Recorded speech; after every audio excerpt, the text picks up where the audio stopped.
Identity is closely related to language choice. We can see that when we ask people what they are. Where I work in Spain, we ask people, are you Spanish, are you Catalan, are you European? And the way they answer will probably be, well, I'm Spanish because my first language is Spanish, or I'm Catalan because my first language is Catalan. And they don't answer that they're European because they don't say they speak European. Language is a very, very powerful phenomenon in the construction of identity. I'm going to use just two very simple concepts from Ricoeur. Two kinds of identity. The first is a kind that you construct in a position of exchange when you're talking with somebody. You've got somebody in front of you and you construct your identity in opposition to them. Negotiation doesn't have to be opposition. But you construct in this position of dialogue, you construct the identité ipse, what I'll call the exchange-based identity. And that's to be opposed to the identité idem, which is repetition of the same. For example, I'm the same person I was yesterday and last year and 20 years ago, and what I am is in some way due to what my parents and grandparents were, and what my children will be is in some way related to what I am. And you have this identité idem, this repetition of the same, going across the generations and typifying a group of people. How do those concepts relate to Australian English and the way identity is constructed in it? Well, here are some examples.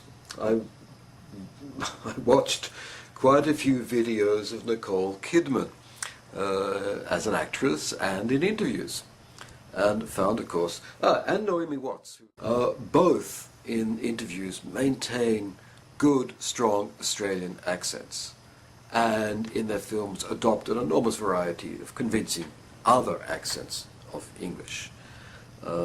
They are able to keep the idem, the same, as an identity, despite this use of the ips in the many professional situations they have to encounter.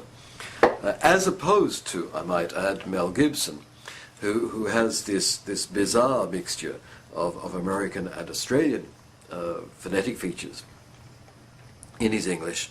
He's sort of the Mick Jagger of Australian actors, I guess, and maintains it in the films and in the interviews. The creation of Australian English, I think, in the late 19th century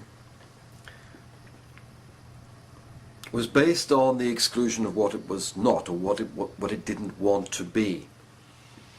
I mean, you can look at the lexical features that have survived and the indications of the phonetic features, and you can see that it owed a lot to Cockney and it owed a lot to Irish, and that it was English of immigrants from those parts of the United Kingdom, along with their masters. So there was the correct RP brought out at the same time. And the formation of a variety then took pains to make sure it was not just Cockney or Irish or RP. It cut out part of itself to say, no, we are not that. We have this empty space that's waiting for Australian English. It could not, therefore, be repetition of the same. It was necessarily a variety created as identité ipse, as negation of the other, and the other is indeed a good part of the self. Pure desire in a situation of confrontation. The volatility of that desire is obvious in classical descriptions of Australian English, where you have a class-based description from informal colloquial English for the working classes through to careful Australian English, nominally indistinguishable from RP or British English.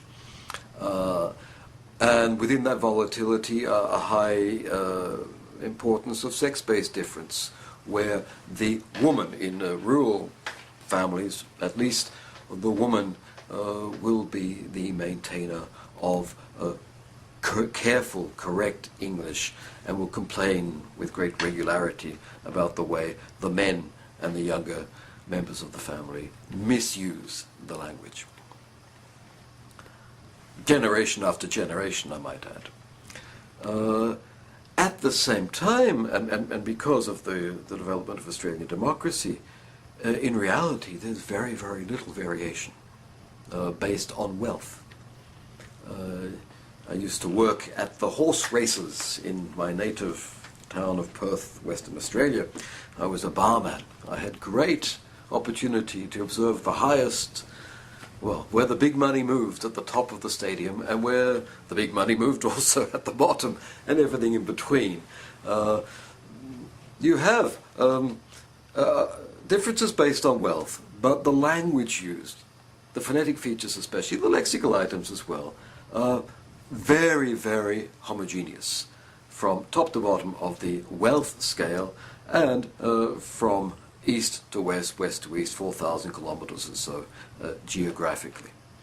That is, you have this desire for a space, in fact, the creation of a fairly homogeneous space, and the imaginary hierarchy of correct to colloquial imposed upon it. Within that volatility, great subtlety can appear in the creation of identity. Here are two examples. In a train, I overheard university students speaking with broad Australian accents. These are Australian university students. And they are using American lexical items. It's like awesome. That is, they're speaking like Americans in the Lexis, but very strongly like Australians on the phonetic level. You can have your cake and eat it too in language. You can be someone, universal English language youth culture on one level, and strong Australian nationalist identity on the other, at the same time.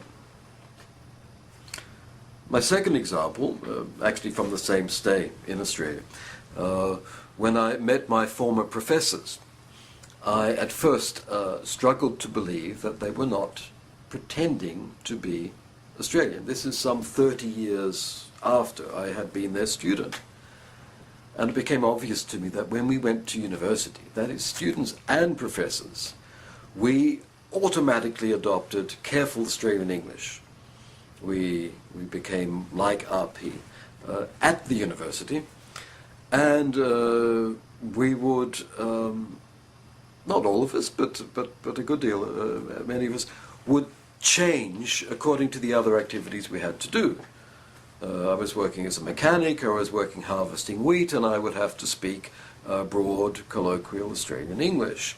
And we would adopt code switching between those social situations, such that the university had a sacred standard form of British-based English. In the 30 years or so since that experience, that difference has disappeared. My professors have now got the good sense and the strong identity needed in order to use the same kind of English across every aspect of their daily life. They can now speak academic English with strong Australian phonetic features. The result is that in those 30 years or so, since the 1970s, since what was really a nationalist reawakening, the election of a Labour government, etc., in those 30 years, the space initially formed through opposition, through a relation with the other, the space of the identity ipsum, has become gradually a repetition of the same. The identity idem, the one Australian, for all people there, for all levels of society, for all social activities.